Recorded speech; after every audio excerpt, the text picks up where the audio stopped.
Values are taught in public school. They cannot be otherwise. There's no institution at all that can avoid teaching values if by no other means than example.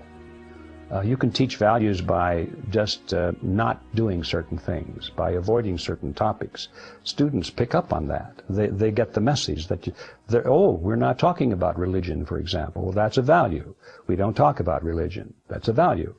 So institutions, including schools, all teach values. Can they? Yes, they can, and they do. Should they? I think they should. But now the question is, what values? And now we're to a deeper question, which is when we talk about schools, we're talking generally about public schools, which are political entities.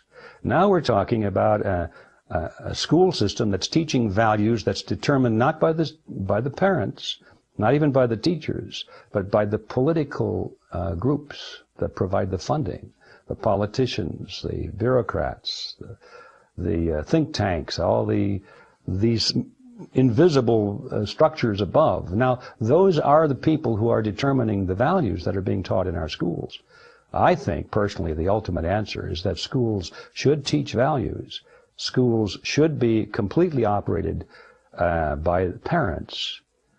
They should be in control, and therefore the parents can determine what values are taught to the students. If the school doesn't teach the values that parent wants taught to their children, then they can take the child out of that school under my ideal system and put him in another school which does teach those values.